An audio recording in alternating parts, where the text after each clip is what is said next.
Hello दोस्तों। आज है 7 जनवरी 2021 और हम डिस्कस करने जा रहे हैं करंट अफेयर्स। तो today we are going to discuss current affairs of 7 January 2021। Let's begin the class. आज के करंट अफेयर्स में दोस्तों हम डिस्कस करेंगे राइट टू ईट के बारे में, खाने के अधिकार के बारे में भी बात करेंगे और स्कॉटिश इंडिपेंडेंस के बारे में भी बात करेंगे। चलिए तो कंटिन्यू करते हैं। Let's continue. Before continue my dear, first of all please आप लोग वीडियो को लाइक जरूर कीजिएगा, शेयर कीजिएगा और हमारे चैनल को सब्सक्राइब करना मत भूलना। Please be cooperate my dear. अगर आप कोऑपरेट करेंगे तो हमें एक एनर्जी मिलेगा और वो एनर्जी फ्रूटफुल होगा हम आगे के वीडियो कंटिन्यू रखने के लिए। तो प्लीज अगर आपको ये क्लास पसंद आती है, अगर आप ये करंट अफेयर्स डिस्कशन आपको बहुत पसंद आता है, अगर वो फ्रूटफुल है तो प्लीज आप जरूर लाइक शेयर जरूर करिएगा, सब्सक्राइब जरूर कीजिएगा। Let's continue my dear. First question for you to solve. Question यहाँ पे पहला क्वेश्चन दोस्तों, FSSAI is recently in news. तो वाई, ये रिसेंटली दोस्तों न्यूज में था। ऐसा क्या कारण था जो फसाई जो है वो रिसेंटली न्यूज में है? इसके लिए दो आपके पास दिए गए हैं, ऑप्शन दिए गए हैं और आपको सिलेक्ट करना है कि which one is correct. Let's begin. कर रहा है the food safety standard authority of India. फसाई का क्या दोस्तों, ये एब्रिविएशन था, तो इसका क्या है, फुल फॉर्म है। हैज केप्ट का मतलब क्या, उसे लगाम लगा दिया amount of trans fatty acid, है ना। फसाई ने दोस्तों ट्रांस फैटी एसिड पे क्या किया है दोस्तों, लगाम लगाया है ना। 3% फॉर, है ना, ये क्या सर उन्होंने अलाउ किया 3% फॉर 2021 के लिए और 2% दोस्तों 2022 के लिए। करेंटली जो है दोस्तों, अगर आप लोग देखेंगे हमारे फूड में फैटी एसिड की क्या हो सर अमाउंट, तो अभी क्या है सर 5% है। जैसे क्या हो सर 2021 के लिए आपको कह रहा है दोस्तों, इस स्टेटमेंट में कहा जा रहा है कि ये 3% है और 2022 के लिए 2% है। ये अमेंड किया गया दोस्तों food safety standard prohibition and restrictions on sale regulation के थ्रू। ट्रांस फैटी एसिड क्या होता है, तो trans fatty acids are the most harmful types of fats which can have more adverse effect on the body than any other dietary constituent। ठीक है, तो कह रहा है दोस्तों कि ट्रांस फैटी एसिड जो है वो बहुत ही बुरा प्रभाव डालता है हमारे बॉडी पे किसी अदर खाद्य पदार्थों के रिस्पेक्ट में। तो ये दो स्टेटमेंट दिया गया है फसाई से रिलेटेड, जो कि करेंटली न्यूज में था। तो इसके लिए आपको करेक्ट ऑप्शन सिलेक्ट करना है। ठीक है, कौन सा आपको स्टेटमेंट सही लगता है? क्या ये दोनों स्टेटमेंट सही है या ओनली वन स्टेटमेंट सही है, ओनली टू सही है, या दोनों में से कोई सही नहीं है? तो इसका करेक्ट आंसर होगा दोस्तों both are correct, both statement are correct. चलिए इसके बारे में थोड़ा सा हम लोग जान लेते हैं। स्टेटमेंट जो है दोस्तों दोनों सही है और आपका करेक्ट आंसर जो होगा दोस्तों, करेक्ट आंसर जो होगा आपका करेक्ट आंसर जो होगा दोस्तों वो आपका ये हो जाएगा। फूड सेफ्टी स्टैंडर्ड फसाई जो है दोस्तों उन्होंने कैप्ट कर दिया है। उन्होंने बताया, जस्ट मैंने बताया दोस्तों, करेंटली अभी 5% है हमारे फूड कंस्टिट्यूएंट में, है ना। किसकी मात्रा दोस्तों, तो TFA ट्रांस फैटी एसिड की। लेकिन दोस्तों 2020 के लिए इसे 2% का अमाउंट रखा गया है और 2021 के लिए दोस्तों 3% का अमाउंट इसमें रखा गया है। आप देखिए दोस्तों, तो क्या होता है, revised regulation applies edible refined वनस्पति के लिए, है ना, बेकरी। और अगर इसकी जरूरत की बात करें दोस्तों, तो trans fats are associated with increase the risk of heart attack. दोस्तों हार्ट अटैक में क्या कर सकता है ये, है ना, बहुत ही ज्यादा ये डेंजरस हो सकता है और भी डेथ क्रिएट कर सकता है हार्ट डिजीज से related. According to the world health organization, अगर आपको देखिए दोस्तों, अप्रोक्सीमेटली 5.4 लाख जो डेथ होता है एवरी ईयर, है ना, इस ट्रांस फैटी एसिड के वजह से होता है दोस्तों। WHO ने इससे क्या कहा है, WHO ने को दोस्तों क्या है, global elimination for trans fat for 2023, है ना। WHO ने 2023 तक दोस्तों ट्रांस फैटी एसिड को क्या कर हमारे फूड से एलिमिनेट करने की बात कही है। अगर हम what is trans fatty acid दोस्तों, अगर हम ट्रांस फैटी एसिड के बारे में जानने की कोशिश करें तो क्या है, ट्रांस फैटी एसिड्स और trans fats are the most harmful, है ना, जो हमारे बॉडी पे एडवर्स इफेक्ट क्रिएट करता है, और हमें क्या कर सकता है दोस्तों, हमें क्रिएट कर सकता है बहुत सारे डिजीज से, है ना, हमारे बॉडी में। उसके बारे में अगर बात करें दोस्तों, तो these are largely produced artificially but a small amount also occur naturally। हमारे जो नेचुरल क्या होते हैं दोस्तों, प्रोडक्ट होते हैं, उसमें भी स्मॉल अमाउंट में पाया जाता है, लेकिन आर्टिफिशियली भी इसे बनाया जाता है। ठीक है। अगर हम देखें दोस्तों, artificial trans fatty acid are formed when hydrogen is made react with the oil. अगर क्या हो सर, हाइड्रोजन को ऑयल के साथ अगर रिएक्ट कर दिया जाए तो उससे हमारे क्या बनता है दोस्तों, ट्रांस फैटी एसिड बनता है।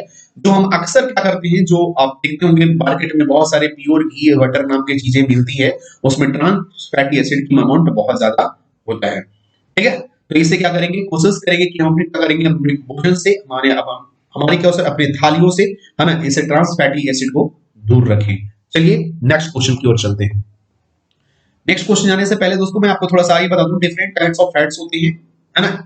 Fatty acid which are building blocks of fat are long chain of hydrogen and carbon atoms. अगर आपको देखिए, फैटी एसिड जो होता है दोस्तों, हाइड्रोजन और कार्बन का क्या होता है दोस्तों, हाइड्रोकार्बन जो होता है, एक्चुअली क्या होता है दोस्तों, हाइड्रोकार्बन का क्या होता है, रिएक्शन चेन होता है। ठीक है। अगर हम ट्रांस फैटी एसिड की बात करें तो फैट्स जो होता है दोस्तों, 3 प्रकार के फैट्स होते हैं, है ना। अनसैचुरेटेड फैट्स होते हैं, सैचुरेटेड फैट्स होते हैं और ट्रांस फैट्स होते हैं। आजकल जो मीट से सब में बहुत सारे आप देखते होंगे दोस्तों, बहुत सारे ऐसे हम लोग क्या करते हैं, रोस्टेड फूड्स खाते हैं, या फिर आप बहुत सारे आप ऐसे देखते होंगे चाइनीज फूड्स खाते हैं, उसमें ट्रांस फैट्स का अमाउंट बहुत ज्यादा होता है। ऐसे भी वैसे फूड्स प्रोडक्ट है जिस जो क्या होता है, पहले से पैकेजिंग होती है ना, उसमें ट्रांस फैट का अमाउंट बहुत ज्यादा होता है, तो प्लीज एलिमिनेट। चलिए, तो next question for you to solve. चलिए, IFSC इन इंडिया। ठीक है। अभी दोस्तों IFSC अभी करंट न्यूज में था, अब वो क्यों न्यूज में है, क्या वजह है इसका, चलिए हम लोग इसके बारे में देखते हैं। इसके लिए 2 स्टेटमेंट दिया गया है, आपको बताना है, I'm सॉरी 3 स्टेटमेंट दिया गया है, आपको बताना है कि कौन सा स्टेटमेंट सही है।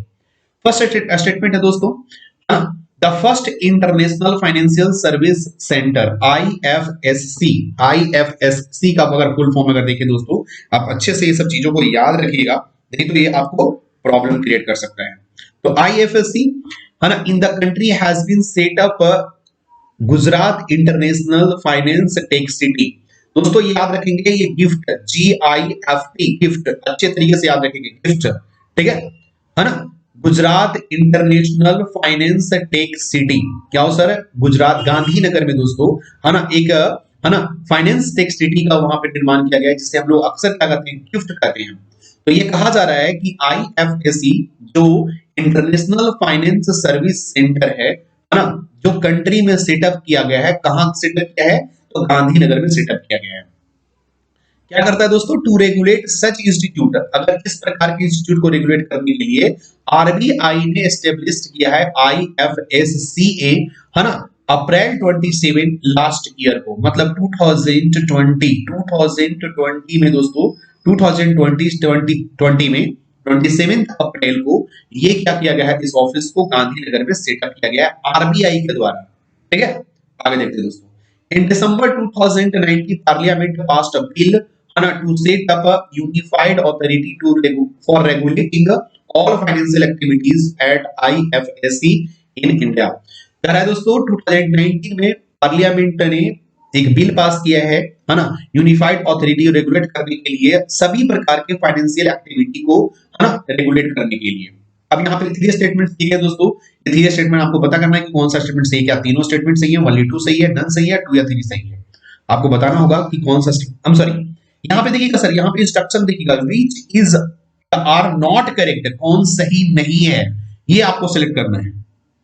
ठीक है। इसमें क्या लगता है, क्या आपको तीनों के तीनों स्टेटमेंट गलत है, या फिर यहाँ पे स्टेटमेंट नंबर 2 गलत है, या सारे के सारे, क्या कोई ऐसा नहीं है स्टेटमेंट है जो गलत है, या फिर दोस्तों आपको ये बताना है कि 2 और 3 जो स्टेटमेंट है वो गलत है। तो यहाँ पे दोस्तों स्टेटमेंट जो है 2 जो है वो रॉन्ग है, क्योंकि ये RBI का ये क्या है दोस्तों, इनिशिएटिव नहीं है, ये हमारा गवर्नमेंट का इनिशिएटिव है, ये जो है दोस्तों गवर्नमेंट का इनिशिएटिव है, दैट इज वाई यहाँ पे क्या हो सर, स्टेटमेंट 2 जो होगा वो इनकरेक्ट होगा। तो क्या होगा, यहाँ पे करेक्ट आंसर 2 होगा। चलिए इसके बारे में हम लोग ध्यान देते हैं, है ना। करेक्ट आंसर क्या था दोस्तों, आपका करेक्ट इसका आंसर क्या होगा, B is the correct answer. International finance service centre authority, है ना, IFSCA। ठीक है, जरा अच्छे से ध्यान दीजिएगा, international finance service centre authority has become an associate member. क्या है दोस्तों, ये IFSCA जो है वो एसोसिएट मेंबर है, सदस्य है किसका, IOSCO, international organization of securities commission. International organization of security commission का क्या है दोस्तों, ये एसोसिएट मेंबर है IFSC। अब ये क्या है IOSCO, इसके बारे में थोड़ा सा जान लेते हैं, है ना। क्या है दोस्तों, IOSCO है एक इंटरनेशनल बॉडी है जो लाती है, जो ब्रिंग करती है इंटरनेट और गवर्नमेंट वर्ल्ड लेवल की सिक्योरिटी को क्या करता है, वर्ल्ड लेवल की सिक्योरिटी रेगुलेटर है ना, और रिकॉग्नाइज्ड करता है ग्लोबल स्टैंडर्ड सेटर को सिक्योरिटी सेक्टर में। अभी जैसे हम लोग बहुत प्रकार, जैसे आजकल दोस्तों इंटरनेशनल सिक्योरिटी की बात करते हैं, IR की बात करते हैं, है ना, इंटरनेशनल क्या उसमें IS की बात करते हैं दोस्तों, इंटरनेशनल सिक्योरिटी की बात करते हैं। तो यहाँ पे दोस्तों बहुत प्रकार के रेगुलेटर हैं। उसका क्या है दोस्तों, ये रेगुलेटर एक प्रकार का समझिए सर कि IOSCO ये क्या है, रेगुलेटर के रूप में काम करती है। IOSCO डेवलप करती है, इंप्लीमेंट करती है और प्रमोट करती है इंटरनेशनली स्टैंडर्ड ऑफ सिक्योरिटीज को, है ना दोस्तों। ये जो सिक्योरिटीज जो है उसको क्या करती है, ये स्टैंडर्ड को क्रिएट करता है ना, उसे डेवलप करता है, उसे इंप्लीमेंट करता है और प्रमोट भी करता है, ठीक है। इट वर्क्स एक्सटेंसिवली, यह बृहद पैमाने पे कार्य करता है किसके साथ मिलकर के, G20 के साथ मिलकर के, और फाइनेंशियल स्टेबिलिटी बोर्ड FSB के साथ है ना। IOSCO किसके साथ कार्य करती है, तो G20 कंट्रीज होते हैं उनके साथ मिलकर के, और फाइनेंशियल स्टेबिलिटी बोर्ड के साथ मिलकर के क्या करती है, ये कार्य करती है on global regulatory reforms agenda, ठीक है। ग्लोबल जो भी ग्लोबली रेगुलेट करना है, खास करके सिक्योरिटी से रिलेटेड, उस पे ये क्या करती है, ये वर्क करती है, ठीक है। तो आप देखते हैं दोस्तों IFSC इन इंडिया के बारे में, तो ये क्या है दोस्तों, इसका जो बनाया गया है दोस्तों, इसका सेटअप किया गया है, इसका जो सर्विस सेंटर जो sorry international financial service centre जो सेटअप किया गया दोस्तों, वो गांधीनगर में इंडिया में सेटअप किया गया है। और वो कौन सा सिटी, जिसको हम गिफ्ट सिटी बोलते हैं, है ना, क्या होता है उस सिटी का नाम, Gujarat international finance tech city, है ना। To regulate such institution, government ने नॉट RBI, यहाँ पे आपके स्टेटमेंट में लिखा हुआ था RBI, यहाँ पे गवर्नमेंट ने दोस्तों ये एस्टेब्लिश किया है लास्ट 2020 में दोस्तों, लास्ट 2020 अप्रैल में, ठीक है। दिसंबर में दोस्तों पार्लियामेंट ने बिल पास किया, इसके बारे में ये चीज लिखा हुआ है। चलिए अगले क्वेश्चन पे चलते हैं। What is the main cause for independence of Scotland? भाई बताओ कि इंडिपेंडेंस, स्कॉटलैंड के इंडिपेंडेंस का क्या कारण है, ठीक है। मतलब क्या मतलब, what is the main cause for the independence of Scotland. Scotland के लोग जो सोचते हैं, है ना, लोग सोचते हैं, जैसे एक्चुअली दोस्तों आप ग्राफ में अगर देखें तो स्कॉटलैंड में वोटिंग करवाया गया था, है ना। अभी हाल ही में स्कॉटलैंड में क्या करवाया गया दोस्तों, वोटिंग करवाया गया है। इसमें 42% जो लोग हैं, 42% जो लोग हैं दोस्तों, ये वोट कर रहे हैं कि स्कॉटलैंड को इंग्लैंड से बाहर कर दिया जाए, है ना। और 58% लोग लगभग ये बोल रहे हैं कि नहीं, अभी इनके साथ ही रहना चाहिए, ठीक है। तो यहीं पे अभी दोस्तों ये न्यूज करेंट में चल रहा था, तो इसीलिए मैं आपसे क्वेश्चन यहाँ पे पूछ रहा हूँ कि what is the main cause for the independence of Scotland. Scotland के लोग क्या सोचते हैं इंडिपेंडेंस ऑफ स्कॉटलैंड को लेकर, है ना। चलिए फर्स्ट स्टेटमेंट है, those who support independence believe Scotland would be richer if it's breaks from England. अगर वे इंग्लैंड से अलग हो जाता है तो क्या होता है, ये जो स्कॉटलैंड होगा वो रिच होगा। अगर थोड़ी सी अगर आप देखिए दोस्तों, तो अगर मैं आपको थोड़ा अगर आपको दिखाऊं, तो ये आपका दोस्तों, ये आपका जो ये आपका हो गया अफ्रीका।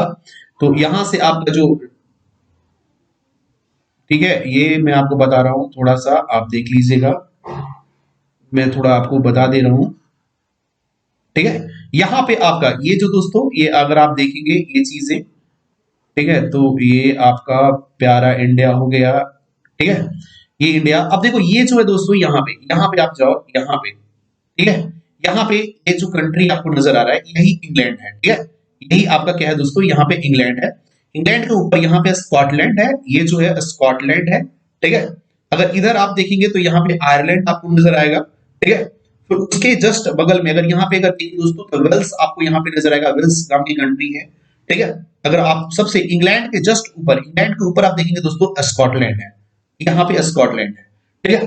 तो ये हमारा अफ्रीका हो गया, ये पूरा यूरोपियन कंट्री हो गया, तो ये हमारा प्यारा भारत हो गया, ठीक है। अगर आप यहाँ से ऐसे ऐसे ऐसे आएंगे तो फिर ये क्या दोस्तों, ये आपका रशिया हो गया पूरा ये, ठीक है।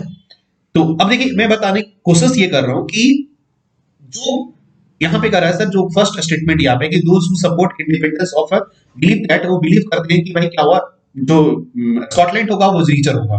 Proponents of independent want Scotland to make its own decision about how resources are controlled and money is invested। जो प्रोपोनेंट्स हैं, जो समर्थक हैं इंडिपेंडेंस का, वो सोचने की रिसोर्स को खुद यूज करेंगे, हाँ किसके हित के, स्कॉटलैंड के हित में। थर्ड जो स्टेटमेंट है, rather than investing billions of pounds in nuclear weapons, कह रहा है दोस्तों कि हम क्या करते हैं, जो इंग्लैंड है कंट्री, जो इंग्लैंड कंट्री है वो क्या करती है, बिलियंस ऑफ पाउंड्स खर्च करती है न्यूक्लियर वेपन पे। उससे बढ़िया ये है कि हम क्या कर रहे हैं, हम चाइल्ड केयर पे खर्च करें, ताकि स्कॉटलैंड के जो यंग हैं क्या हो सके, टैलेंटेड हो सके और अच्छे व्यक्ति बन सके, है ना, स्कॉटलैंड के रिसोर्सफुल पर्सन बन सके। अब यहाँ पे तीन कारण दिया गया है, आपको क्या लगता है कि तीन कारणों में से कौन सा सही है? देखो ऐसे जब भी क्वेश्चन रहे ना, तो आप ये चीज हमेशा याद रखिएगा कि ऑल करेक्टर, ठीक है, जब इस प्रकार के स्टेटमेंट दिए गए तो सारे क्या होंगे, सही होंगे। चलिए इसके बारे में थोड़े से आप जान लेते हैं। तो कंट्री जरा देख लीजिएगा दोस्तों, अगर कंट्री की बात करें तो ये सारी कंट्रीज मैंने आपको यहाँ पे बताया है, इसे आप अच्छे से याद रखिएगा, ठीक है। और ग्राफ, ये जो मैप तो बनाने आना चाहिए दोस्तों, अगर आप पढ़ रहे हो तो। चलिए दोस्तों, बोरिस जॉनसन है, उन्होंने सजेस्ट किया कि स्कॉटलैंड को इंडिपेंडेंस, है ना, होल्ड करना चाहिए, कब तक, 2050 तक। अभी स्कॉटलैंड को इतनी आवाज नहीं उठानी चाहिए क्योंकि वो इंडिपेंडेंस ना हो सके, ठीक है, उसे 2050 तक, है ना। When was the last referendum held? Last referendum 2014 में दोस्तों पास किया गया था, लास्ट रेफरेंडम 2014 में हुआ था, जिसमें जिसमें क्या हो sir, referendum for the Scottish independence was held 2014। Scotland had voted to remain in the UK, है ना। और उस समय दोस्तों यूके में ही रहना, क्या कहते हैं, वो रेफरेंडम जो करवाया गया था, रेफरेंडम जो करवाया गया था यूके में ही रहने की मांग की गई थी स्कॉटलैंड और स्कॉटिश पीपल्स के द्वारा, ठीक है। When did Scotland and England unite? कब वो यूनाइट हुए थे, इसमें देख लीजिए दोस्तों, है ना। The act of union between Scotland and England was signed on January 16, 707, ठीक है, 1707। It came into effect on May of that year, है ना दोस्तों, जनवरी में दोस्तों इसे पास किया गया था और इफेक्ट में कब आया, 1 जनवरी को। Creating the United Kingdom of Britain, the Scottish parliament was dissolved, Scottish जो पार्लियामेंट है वो डिसॉल्व कर दिया गया, है ना। And a single parliament was created at west, यहां पे देख लीजिएगा दोस्तों, वेस्टमिंस्टर्स इन इंग्लैंड, है ना, वेस्टमिंस्टर्स इन इंग्लैंड में दोस्तों ये पार्लियामेंट बनाया गया। Why did Scotland and England joined in the first place? हाँ, क्यों एक दूसरे के साथ आए ये भी जान लेते हैं। Scotland and England have complicated history, है ना, उनकी क्या दोस्तों एक जटिल हिस्ट्री है। शॉर्ट आंसर अगर कहा जाए तो दोस्तों स्कॉटलैंड जो है वो इनकी इकोनॉमी बूस्ट नहीं कर रही थी, दैट इज व्हाई क्या होता, कंट्री ने डिसीजन लिया, है ना, कंट्री ने डिसीजन लिया दोस्तों कि हम क्या करेंगे, इंग्लैंड में ही रहेंगे। क्यों? क्योंकि जो स्कॉटलैंड कंट्री था दोस्तों वो फेल हो चुका था, अटेम्प्ट करने में फेल हो चुका था, क्या करने के लिए, अपनी ट्रेडिंग कॉलोनी बनाने के लिए पनामा में, ठीक है दोस्तों। आपको जैसे पता है कि इंग्लैंड ने हमारा क्या सर कॉलोनी बनाया था, इंडिया को कॉलोनी बनाया था, है ना, ट्रेडिंग कॉलोनी बनाया था। ठीक उसी तरह से स्कॉटलैंड क्या होता, जब पनामा में इस कोशिश किया कि हम ट्रेडिंग क्या करें, हम ट्रेडिंग कॉलोनी क्रिएट करें, लेकिन वहां पे फेल हो गया। दैट इज व्हाई क्या सर उन्होंने डिसाइड किया, स्कॉटलैंड ने डिसाइड किया कि हम इंग्लैंड के साथ क्या करेंगे, ट्रेडिंग कैपेसिटी बिल्ड करेंगे। What is the main cause for independence? अभी जो इंडिपेंडेंस का मांग किया जा रहा है वो क्या है, वो तीन कारण जो अभी हम आपने डिस्कस किया क्वेश्चन के माध्यम से, यहाँ पे लिखा हुआ है। आइए दोस्तों, हम यहाँ तीन वर्ड्स हम अक्सर देखते हैं, ये तीन वर्ड्स का यूज होता है दोस्तों, अक्सर ये तीन वर्ड्स अक्सर देखो, ये बहुत ही आपको देखो दोस्तों, अगर आप इंग्लिश पढ़ते हो ना, इंग्लिश अगर आप पढ़ते होगे तो इंग्लिश में भी बहुत काम आता है दोस्तों, खास करके जब आप क्लोज टेस्ट आप करते होगे, क्लोज टेस्ट, ठीक है, उसमें भी काम आता है। Election, plebiscite, referendum, recall and initiative, ये ऐसे वर्ड्स हैं, ये ऐसे वर्ड्स हैं जिसमें डिफरेंस समझना होता है कि इलेक्शन किसे बोलते हैं, प्लेबिसाइट्स किसे कहते हैं, रेफरेंडम किसे कहते हैं, रिकॉल किसे कहते हैं, इनिशिएटिव किसे कहते हैं। दोस्तों इलेक्शन क्या होता है? इलेक्शन ये होता है कि जब हम क्या करते हैं, किसी व्यक्ति को हम क्या करते हैं, थ्रू वोटिंग हम लोग क्या करते हैं, थ्रू वोटिंग डायरेक्टली या इनडायरेक्टली, वोटिंग के माध्यम से या तो डायरेक्टली वोटिंग करें या इनडायरेक्टली वोटिंग करके हम किसी व्यक्ति को हम क्या कर देते हैं, गवर्नमेंटल पावर क्या करते हैं, उसे प्रोवाइड करते हैं, तो उसे हम लोग क्या करते हैं, वोटिंग कहते हैं, इलेक्शन कहते हैं। प्लेबिसाइड क्या होता है ना, पॉपुलर वोट होता है दोस्तों, कंडक्ट करवाया जाता है, कंडक्ट करवाया जाता है अगर हम पॉलिटिकल स्ट्रक्चर को चेंज करने के लिए। जैसे अगर आपको मैं आपको बता दूं यहाँ पे, अगर आप यहाँ पे थोड़ा सा अगर आप देख रहे हैं दोस्तों, पॉलिटिकल स्ट्रक्चर क्या है अभी, जैसे मान लो कि इंडिया में दोस्तों पॉलिटिकल स्ट्रक्चर थोड़ा अभी खराब है ना, यहाँ पे घूस लेने की बात हो जाती है, आया राम गया राम, अभी बहुत आप सुन रहे होंगे। तो हमारा जो पॉलिटिकल स्ट्रक्चर जो है वो थोड़ी सी क्या है सर, वीक है। तो अगर हम चाहते हैं, अगर हमारा कंट्री के लोग अगर चाहे कि भाई पॉलिटिकल स्ट्रक्चर को अगर चेंज करे जाए, हाँ, तो क्या करेंगे, एक पॉपुलर वोट क्या करेंगे, पास करेंगे, हाँ, वहां पे क्या होगा, इलेक्ट्रेट व्यूज होगा, जो क्या करेगा, परमानेंट चेंज लाएगा स्टेट के पॉलिटिकल स्ट्रक्चर में। तो ऐसे पॉलिटिकल वोट को क्या बोलती है, प्लेबिसाइड बोलते हैं। रेफरेंडम, अभी जैसा कि बात कहा था मैंने दोस्तों कि स्कॉटलैंड ने एक रेफरेंडम पास किया। अब रेफरेंडम का मतलब क्या होता है कि पॉपुलर वोट होता है regarding shortlist of law proposed, है ना। मतलब क्या है दोस्तों कि कोई ऐसा लॉ है जो अभी है नहीं, लेकिन हम उस वैसे लॉ को बनाना चाहते हैं, वैसे लॉ को हम पास करना चाहते हैं, तो उसके लिए हम क्या करेंगे, रेफरेंडम करवाएंगे, एक वोटिंग करवाएंगे लोगों के बीच में, पीपल के बीच में, कि उनकी क्या है मत इस लॉ को लेकर के। रिकॉल क्या होता है दोस्तों, रिकॉल की अगर बात करें तो रिकॉल क्या होता है, कॉन्स्टिट्यूशनल मेजर होता है ना, जो क्या करता है, इंपावर करता है सिटीजंस को to remove the local officers. अगर कोई लोकल ऑफिसर्स में, मान लीजिए दोस्तों आपके शहर में कोई डीएम है जो काम कर रहा है, ठीक है, लेकिन उसकी क्या हो सर, गलत गलत गतिविधियों के कारण हम उसे क्या करते हैं दोस्तों, उसे मैं हटाना चाहता हूं, तो उसके लिए क्या करेंगे हम, ये कॉन्स्टिट्यूशनल मेजर है जो पीपल के द्वारा, पीपल के पास ये होता है, राइट टू रिकॉल होता है दोस्तों, आपने पढ़ा होगा राइट टू रिकॉल। तो कॉन्स्टिट्यूशनल मेजर है जिसके माध्यम से दोस्तों लोकल ऑफिशियल पे क्या कराया जाता है, चार्ज लगाया जा सकता है। इनिशिएटिव क्या होता है, एक गिवन, अगर एक गिवन परसेंटेज ऑफ वोटर्स में ऑफिशियली प्रपोज अ लॉ, है ना, एक गिवन एक क्या हो सर, एक निश्चित मात्रा में अगर परसेंटेज जो वोटर होते हैं वो क्या कर सकते हैं, वो एक लॉ बना सकते हैं ऑफिशियली अपने लिए, ठीक है। तो ये क्या डिफरेंस है इलेक्शन में, प्लेबिसाइट में, रेफरेंडम, रिकॉल और इनिशिएटिव में। अक्सर ये वर्ड जब आप यूज करते हो, खास करके आप आंसर राइटिंग में आप यूज करते हो, या फिर आप कभी भी किसी एग्जाम में आप यूज करते हो, तो ये इलेक्शन वर्ड का यूज, प्लेबिसाइट का यूज, रेफरेंडम, रिकॉल और इनिशिएटिव का तो प्लीज अच्छे से आप यूज करेंगे, है ना दोस्तों। एक छोटी सी मैं आपको बताता हूँ, कोविशील्ड जो दोस्तों अभी करंट न्यूज है, तो कोविशील्ड और कोवैक्सीन के बारे में, तो प्लीज आप इसे एक बार पढ़ लेंगे, क्या सर ये कंट्री ये वैक्सीन क्रिएट किया गया है। और ये वैक्सीन जो दोस्तों, अगर मैं आपकी बात करूं, ये वैक्सीन के बारे में बात करूं, अब देखिएगा दोस्तों, ये वैक्सीन को डेवलप किया गया है सीरम इंस्टीट्यूट के द्वारा, सीरम इंस्टीट्यूट पुणे के द्वारा किया गया है, और एस्ट्राजेनेका, ठीक है, ऑक्सफोर्ड वैक्सीन के द्वारा भी क्या दोस्तों, कंडीशनल अप्रूवल दिया गया था। अगर हम कोवैक्सीन के बारे में जानें दोस्तों, तो ये वैक्सीन को डेवलप किया गया है Bharat biotech and Indian council of medical research के द्वारा, ये क्या किया गया दोस्तों, डेवलप किया गया है, ठीक है।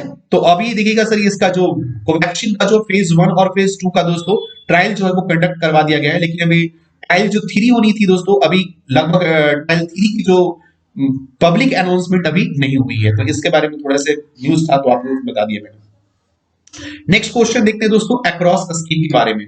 अक्रॉस स्कीम आपके लिए यहाँ पे दोस्तों दो मैं यहाँ पे स्टेटमेंट आपके सामने रखा हूँ अक्रॉस स्कीम को लेकर के, तो आप मुझे बताएंगे कि ये स्टेटमेंट जो है, यहाँ पे 3 स्टेटमेंट्स अक्रॉस से रिलेटेड मैंने यहाँ पे रखा है, आपको बताना है कि कौन कौन सा स्टेटमेंट अक्रॉस स्कीम के लिए रिलेटेड सही है। अच्छा, अक्रॉस स्कीम के बारे में दोस्तों, अगर आपको अक्रॉस स्कीम अगर फुल फॉर्म अगर आपको पता ना हो तो मैं बता दूं, atmospheric atmospheric and climate atmospheric and climate research modelling observing system and service observing, ठीक है, सिस्टम एंड सर्विस, ठीक है, अक्रॉस, फिर से climate atmospheric climate research and modelling, atmospheric climate research and modelling service, system service, ये क्या है दोस्तों, इसका फुल फॉर्म है अक्रॉस का, ठीक है। तो अक्रॉस स्कीम जो है वो परटेन करता है एटमॉस्फेरिक साइंस को, प्रोग्रेस को, ठीक है, और ये किसके अंडर आता है? मिनिस्ट्री ऑफ एजुकेशन के अंडर आता है, ठीक है। It address difference aspect of weather climate service, है ना, including warning of cyclone, storm surge, heating waves and thunderstorms, है ना। Each of these aspects incorporated of 9 sub scheme under the umbrella scheme. Under the umbrella scheme क्या होता है दोस्तों? Umbrella scheme क्या होता है ये भी आपको मैं बता दूं कि अगर कोई, जैसे अम्ब्रेला स्कीम कहने का मतलब है कि एक अम्ब्रेला के नीचे बहुत सारे स्कीम की बारे में बात करेंगे। जैसे अगर हम बात करते हैं कि अगर एक स्कीम है ना, और उस स्कीम के अंदर बहुत सारे स्कीम अगर आएंगे, तो जो हम ये जो सारे स्कीम को मिला करके अगर एक जो स्कीम का नाम रखा जाता है, उसे क्या कहते हैं? अम्ब्रेला स्कीम कहा जाता है, ठीक है। तो यहाँ पे 3 स्टेटमेंट दिया गया है, आपको बताना है कि 3 स्टेटमेंट्स में कौन स्टेटमेंट सही है, ठीक है। तो मेरे दोस्तों मैं आपको बता दूं, यहाँ पे जो स्टेटमेंट जो है 2 और 3 जो स्टेटमेंट है वो सही है, बाकी जो आपके स्टेटमेंट है, फर्स्ट स्टेटमेंट वो आपका रॉन्ग है। आपको करेक्ट स्टेटमेंट यहां से पूछा है, तो इसका करेक्ट आंसर क्या हुआ दोस्तों? D is the correct answer, है ना। ये दोस्तों क्या आता है? मिनिस्ट्री ऑफ साइंस के अंडर आता है, ministry of earth and science के अंडर आता है दोस्तों, ठीक है। अक्रॉस स्कीम जो होते हैं वो पर्टेन करता है ministry of earth and science के अंदर, है ना। It addresses different aspect of weather climate, includes the warning of cyclone, storm surge, heating waves and thunderstorms, ठीक है। अगर आप बेनिफिट ऑफ दिस स्कीम के बारे में अगर बात करें दोस्तों, तो the scheme will provide improved weather climate ocean forecast service there by ensuring transfer of commensurate benefit of various service, ठीक है। और भी दोस्तों अगर इट क्या करता है? Sizeable number of scientific and technical staff को क्या करता है ना, ये एक एडमिनिस्ट्रेटिव सपोर्ट प्रोवाइड करेगा। To ensure the last mile connectivity of, हम क्या करते हैं, बहुत सारे ऐसे कंट्री होते हैं जो क्या करता है ना, बहुत सारे कंट्री में जो स्टेट होते हैं बहुत ज्यादा दूर होते हैं, तो क्या करता है दोस्तों? ये लास्ट माइल कनेक्टिविटी को क्या करेगा? क्रिएट करेगा, है ना। एंड यूजर तक large number of agency like Krishi, है ना, Krishi Vigyan Kendra of ICAR, university of local municipalities are roped in thus generating employment opportunity to many people। ये जो स्कीम है दोस्तों क्या करेगा? ये इस स्कीम के माध्यम से बहुत सारे एम्प्लॉयमेंट भी जनरेट होगा, ठीक है। ये इस स्कीम का बेनिफिट है। आइए दोस्तों लास्ट क्वेश्चन हम लोग देखते हैं, है ना। Mannathu Padmanabhan was an Indian social reformer, है ना, फ्रीडम फाइटर फ्रॉम कर्नाटका, ठीक है। He lived from January 2 1878 February 25 1970। He took part in anti-untouchability agitation and advocate opening of temples for people of all castes, ठीक है। दोस्तों ये क्यों न्यूज में है? क्योंकि इनकी वर्क एनिवर्सरी की वजह से दोस्तों ये क्या है, इनकी ये न्यूज में है। तो आपको ये जवाब देना है कि ये क्यों, ये जो न्यूज में है ये व्यक्ति, ये इनके लिए जो 3 स्टेटमेंट्स लिखा गया है वो तीनों स्टेटमेंट सही है या गलत है, या जो भी है आपको बताना है। तो दोस्तों मैं आपको बता दूं कि इस स्टेटमेंट में दोस्तों स्टेटमेंट 2 जो है वो सही है, स्टेटमेंट 3 जो सही है वो सही है। लेकिन दोस्तों मैं आपको बता दूं ये जो व्यक्ति हैं वो केरला के थे, ठीक है।